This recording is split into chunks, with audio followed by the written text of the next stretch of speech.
दोस्तों, आज हम लोग बात करेंगे आरआरबी, एएलपी और टेक्नीशियन के एग्ज़ाम के बारे में। ठीक है। अगर आप सभी को एएलपी के बारे में नहीं पता है तो इस वीडियो को शुरू से लेकर अंत तक देखते रहें, आपको सभी कुछ मालूम चल जाएगा। तो सबसे पहले बता दें, एएलपी का फुल फॉर्म होता है असिस्टेंट लोको पायलट, जो सहायक ट्रेन ड्राइवर होता है इंडियन रेलवे में। तो अब बात करते हैं इसके बारे में। ठीक है। तो देखिए, इसका जो एग्ज़ाम होता है वो 12 लैंग्वेज में इसका एग्ज़ाम होता है। अगर आप इंग्लिश में देना चाहें इंग्लिश में दे सकते हैं, हिंदी में देना चाहें हिंदी में दे सकते हैं, तमिल, मलयालम, तेलुगु, आसामी, कन्नड़, मराठी, मैनपुरी, कोंकणी, उर्दू, बंगाली वगैरह में आपको इसका एग्ज़ाम देने के लिए मिल जाता है। चलिए शुरू करते हैं। अब बात करते हैं इसका एग्ज़ाम पैटर्न के बारे में। तो इसका एग्ज़ाम का जो नेम है, ठीक है, एएलपी का हम आपको बात कर दिए। यहाँ देख सकते हैं आरआरबी एएलपी 2021 एक्सेप्टेड वैकेंसी के बारे में बता रहे हैं आपको। तो सबसे पहले बात करें एग्ज़ाम नेम का, तो एग्ज़ाम का नेम है RRB assistant loco pilot exam. Assistant loco pilot मतलब सहायक लोको पायलट। ठीक है, सहायक ट्रेन का चालक जो होता है वो है।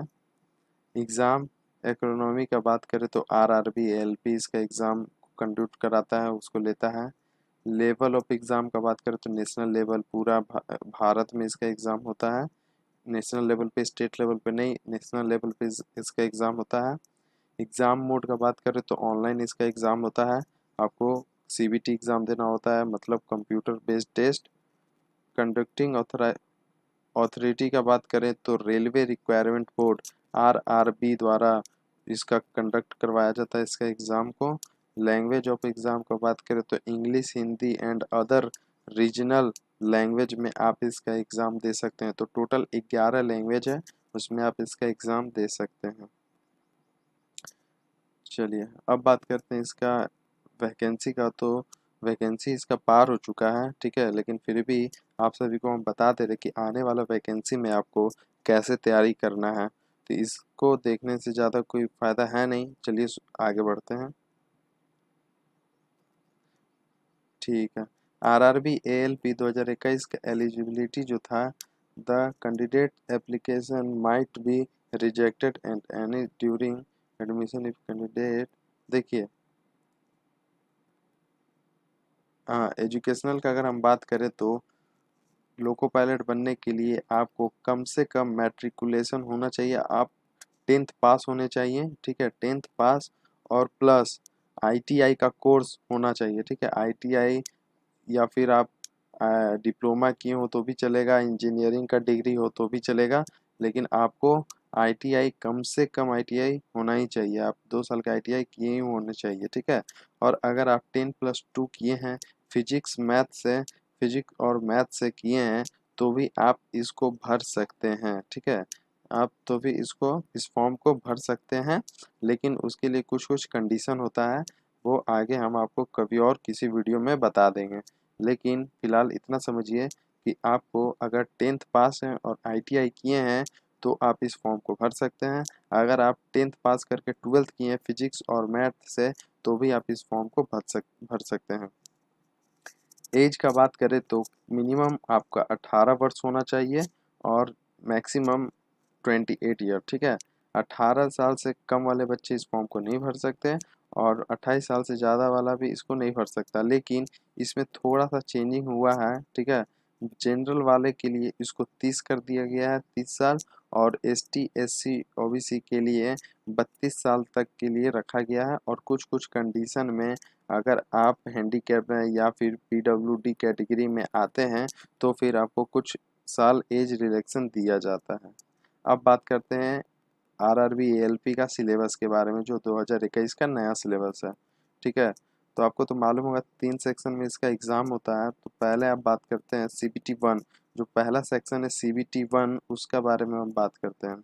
तो देखिए, मैथ में आपको जो पूछा जाता है, number system, BODMAS, decimal, fraction, LCM, HCF, ratio and proportion, percentage, time and work, time and distance, simple and compound interest, profit and loss, algebra, geometry and trigonometry, elementary, statistics, square root, age calculations, calendar and clock, pipe and crystal, mensuration, ये सभी आपका math का क्या कहते हैं, math का आपका course है। मैथ अगर आप पढ़ लिए इतना तो आपका आराम से एग्जाम निकल जाएगा, मैथ में आपका क्वेश्चन नहीं फंसेगा, ठीक है। अब बात करते हैं logical reasoning and general intelligence के बारे में, मतलब रीजनिंग, टोटल इसको मिला जुला के रीजनिंग के बारे में बोल रहा है।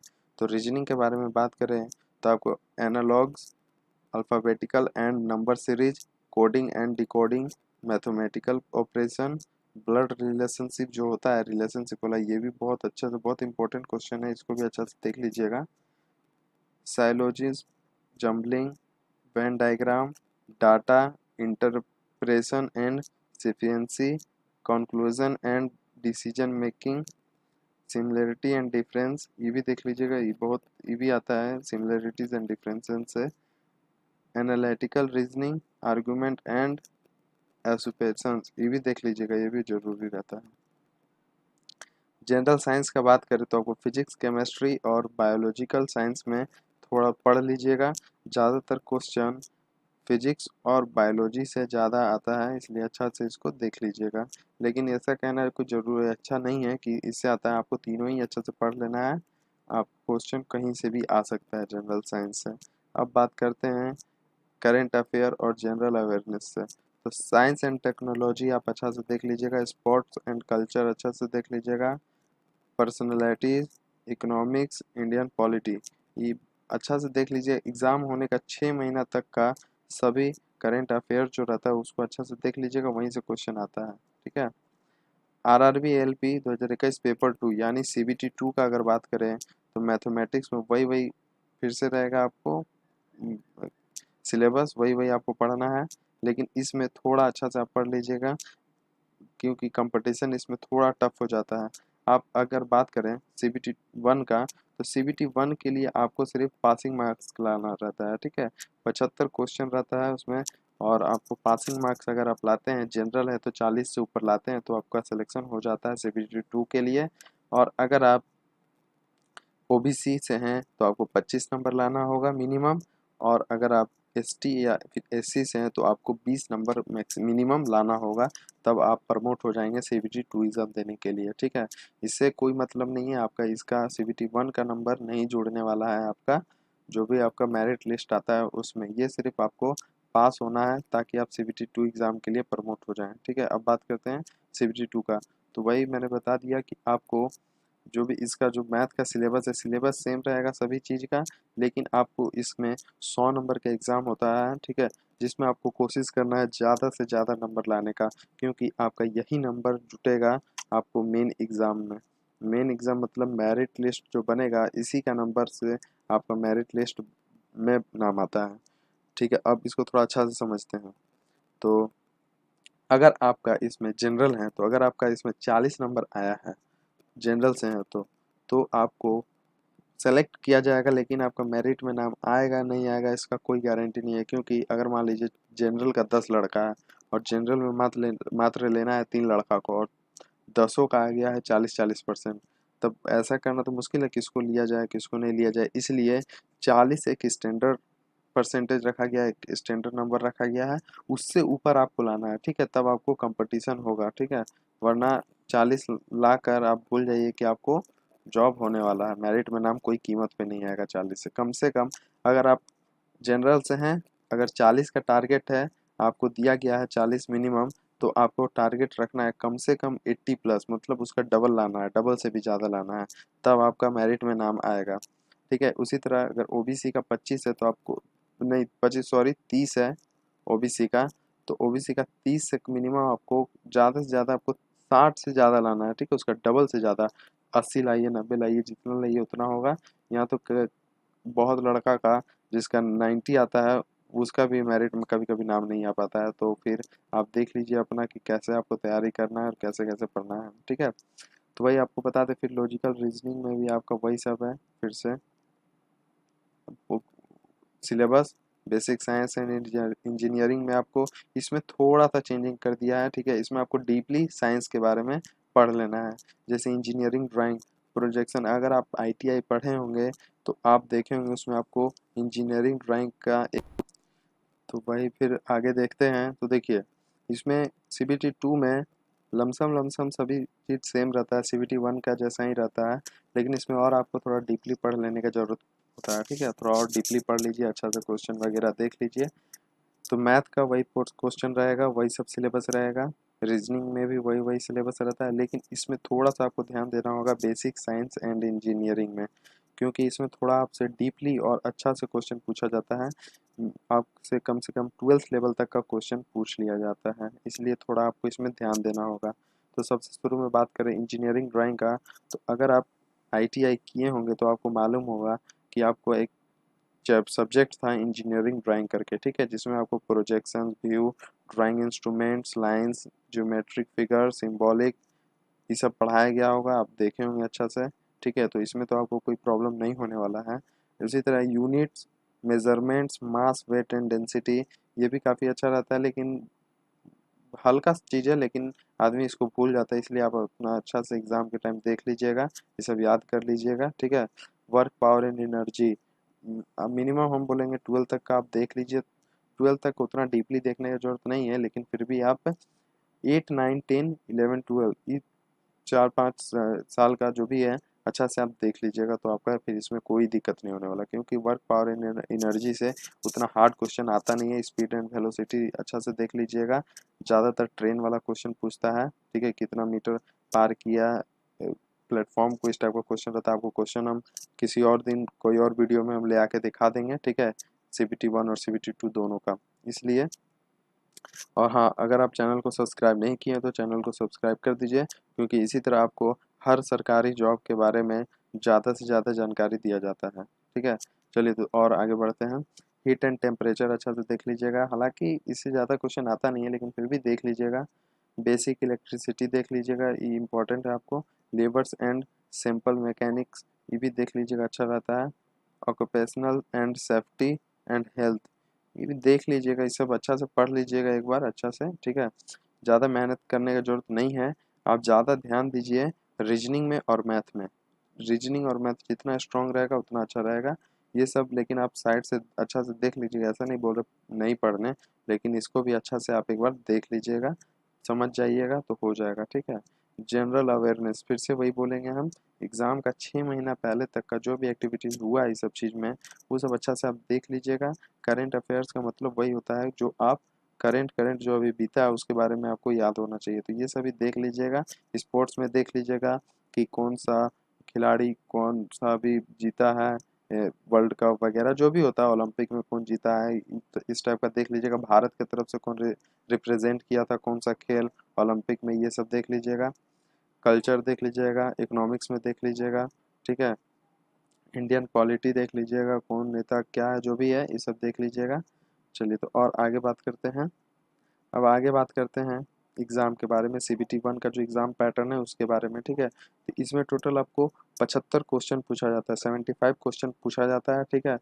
और आपका जो नंबर रहता है, नंबरिंग सिस्टम जो रहता है, अगर आप एक क्वेश्चन का सही आंसर देते हैं तो आपको 1 नंबर मिलता है, अगर आप गलत देते हैं तो उसका 0.33 मार्क्स कट जाता है, ठीक है। अगर आप नहीं उसका मतलब आंसर गलत दे देते हैं तो माइनस नेगेटिव मार्किंग भी है। तो इसमें मैथमेटिक्स का जो क्वेश्चन होता है 20 नंबर का मैथमेटिक्स होता है। रीजनिंग होता है 25 मार्क्स का, ठीक है। और रीजनिंग ज़्यादा ज़रूरी है, इसलिए आप रीजनिंग को अच्छा से देख लीजिएगा, ज़्यादातर क्वेश्चन इसी से रहता है, 25 क्वेश्चन रहता है, अच्छा से देख लीजिएगा। जनरल साइंस 20 क्वेश्चन रहता है, इसमें 20 क्वेश्चन रहता है। General awareness and current affairs मिलाकर आपको, मतलब जीके और करंट अफेयर मिला के 10 नंबर का रहता है, जिसमें जीके लमसम लमसम 2 या 3 रहता है, ठीक है, बाकी सब करंट अफेयर रहता है। तो अच्छा से एक बार देख लीजिएगा आप। इसमें ज़्यादातर जरूरी आपको रीजनिंग है और मैथ है, रीजनिंग और मैथ अच्छा से देख लीजिएगा, इसी में ज़्यादा आपका नंबर उठेगा, ठीक है। 75 नंबर का इसका एग्ज़ाम होता है, जिसमें आपको 60 मिनट का टाइम दिया जाता है। इसमें मिनिमम आपको, अगर जनरल कैटेगरी से हैं तो 40 नंबर लाकर आप पास हो जाइए, ठीक है, पास हो जाइए। अब बात करते हैं CBT 2 का। CBT 2 का मैथमेटिक्स में आपको 25 क्वेश्चन रहता है, रीजनिंग से आपको 25 क्वेश्चन रहता है, बेसिक साइंस एंड इंजीनियरिंग से आपको 40 क्वेश्चन रहता है। बहुत ज़रूरी है ये वाला, बहुत ज़रूरी है, अच्छा से इसको पढ़ लीजिएगा। उसके बाद जीके और करंट अफेयर्स मिलाकर 10 नंबर का आपको क्वेश्चन पूछा जाता है, जिसमें जनरल अवेयरनेस से बहुत कम क्वेश्चन रहता है, ज़्यादातर करंट अफेयर्स रहता है, इसलिए इस पर ज़्यादा अच्छा से ध्यान देने का जरूरत है। ठीक है, 25 क्वेश्चन 25 मार्क्स का, ये 25 का, ये 40 का, 10 का, मतलब एक क्वेश्चन 1 मार्क्स। ठीक है, और इसमें जो नेगेटिव मार्किंग होगा, एक गलत क्वेश्चन पे आपको 0.33 मार्क्स कट जाएगा, इसलिए अच्छा से आपको ध्यान देने का जरूरत है इसमें, अच्छा से नंबर, यही आपका मेन एग्जाम है। और हाँ, CBT 2 में जो होता है वो 2 पेपर होता है, पार्ट ए जैसा कि आप लोग देख रहे हैं, और पार्ट बी। तो पार्ट ए का एग्जाम ऐसे होता है 90 मिनट का। ठीक है, और पार्ट ए का एग्जाम जैसे ही खत्म होता है उसी दिन आपको पार्ट बी का भी एग्जाम देना होता है। ठीक है, तो अब बात करते हैं पार्ट बी के बारे में। तो जैसे ही आप पार्ट ए का एग्ज़ाम देंगे, तुरंत उसी के बाद आपको 10 मिनट के बाद या 5 मिनट के बाद आपको सेकंड पेपर यानी पार्ट बी का एग्ज़ाम शुरू हो जाता है, जो आपको आपका रिलेटेड ट्रेड का एग्ज़ाम रहता है। जैसे आप अगर इंजीनियरिंग किए हैं, इलेक्ट्रॉनिक्स इलेक्ट्रिकल से, मैकेनिक से, ITI किए हैं, इलेक्ट्रीशियन से या फिर फिटर से, तो उसी का आपको क्वेश्चन भी पूछा जाता है। आप जैसे ही CBT 1 का एग्ज़ाम देंगे ना, उसमें आपको पूछा जाएगा कि आप कौन सा ट्रेड लेकर ITI या फिर जो भी आपके पास टेक्निकल डिग्री है, कौन से ट्रेड में है, आप उसका टिक आउट करेंगे तो आपको उसी से रिलेटेड CBT 2 का जो सेकेंड पेपर होता है पार्ट बी, उससे क्वेश्चन पूछा जाता है। तो आपको आपका रिलेटेड ट्रेड से 75 क्वेश्चन पूछा जाता है, 75 मार्क्स का, जिसमें आपको मिनिमम पास होने के लिए नंबर 42 मार्क्स लाना रहता है। ठीक है, 42 मार्क्स आपको लाना रहता है, तब आप जाके इसमें पास कर जाते हैं। ठीक है, अब बात करते हैं आगे। तो इसका जनरल और OBC का जो एप्लीकेशन फ़ी रखा जाता है मेल के लिए, वो 500 रखा जाता है। हर बार यही होता है, इसमें कोई चेंजिंग नहीं होता है। जनरल और OBC मेल के लिए 500 रुपया, ST SC और एक्स सर्विसमैन या PWD का मतलब होता है जो भी दिव्यांग आदमी है, मतलब हैंडीकैप्ड, ठीक है, अपाहिज आदमी, उसके लिए 250 रखा जाता है मेल के लिए। एक्स सर्विसमैन मतलब कोई जॉब छोड़ कर आया है, या फिर आर्मी हो गया, एयरफोर्स हो गया, नेवी वाले, ये सब के लिए होता है। ठीक है, तो इसके लिए 250 रुपये लगता है। ST जनरल और SC और ex army man PWD female के लिए, या फिर ट्रांसजेंडर फीमेल्स के लिए, इस सब में 250 आपका फ़ी लगता है, एप्लीकेशन फ़ी। ठीक है, एग्ज़ाम सेंटर आप जो भी आप सेलेक्ट करते हैं अपना डिवीज़न या जोन, उसी से आपको उसी के आसपास आपको एग्ज़ाम सेंटर दिया जाता है। एडमिट कार्ड आपका फॉर्म भरने का जब भी एग्ज़ाम रहता है, एग्ज़ाम का 1 महीना पहले आपका एडमिट कार्ड आ जाता है। ठीक है, उसके बाद आपको एग्ज़ाम देने जाना पड़ता है। ठीक है, चलिए आज के लिए इतना ही, कल मिलेंगे फिर। अब बात करते हैं आगे। तो जो RRB ALP का जो रिज़ल्ट आता है, रिज़ल्ट में आपका मेरिट लिस्ट में अगर आपका नाम आता है, तो आपको 6 महीने का या फिर 3 महीने का आपको ट्रेनिंग के लिए बुलाया जाता है, जिसमें आपको ट्रेनिंग करवाया जाता है, ट्रेन चलवा कर या फिर जो भी सिखाया जाता है। उसके बाद भी आपको 100 नंबर का अंदर में एग्ज़ाम होता है ट्रेनिंग हो जाने के बाद। अगर आप ट्रेनिंग का एग्ज़ाम पास कर जाते हैं तो फिर आपको आपका ड्यूटी दिया जाता है। ठीक है, तो ये वो पास करना बहुत आसान रहता है, अगर आप अच्छा से ध्यान दे देंगे तो आपका आराम से निकल जाएगा। लेकिन अगर फिर भी ना निकले तो आपको सेकंड चांस भी दिया जाता है। ठीक है, ऐसा नहीं है कि आपको हटा दिया जाता है, आपको सेकंड चांस दिया जाता है। ठीक, अब बात करते हैं ALP का सैलरी के बारे में, मतलब असिस्टेंट लोको पायलट का सैलरी कितना मिलता है उसके बारे में। तो पे स्केल उसका 19,900 रुपया अभी फ़िलहाल में है। ग्रेड पे 1900 रुपया है। सैलरी विथ अलाउंसेस, मतलब सारा अलाउंसेस मिला के 35,000 अप्रॉक्स हो जाता है। ठीक है, तो इसमें निर्भर करता है, डिपेंड करता है कि ALP किस जगह पोस्टेड है। अगर कोई बड़ा सिटी में पोस्टेड है तो उसका पेमेंट 50 प्लस हो सकता है, 50,000 प्लस हो सकता है। और अगर कोई छोटा मोटा जगह में पोस्टेड है, मतलब विलेज साइड पोस्टेड है, तो उसका 45 के अराउंड रहता है, लेकिन 35 से तो ज़्यादा ही रहेगा। ठीक है,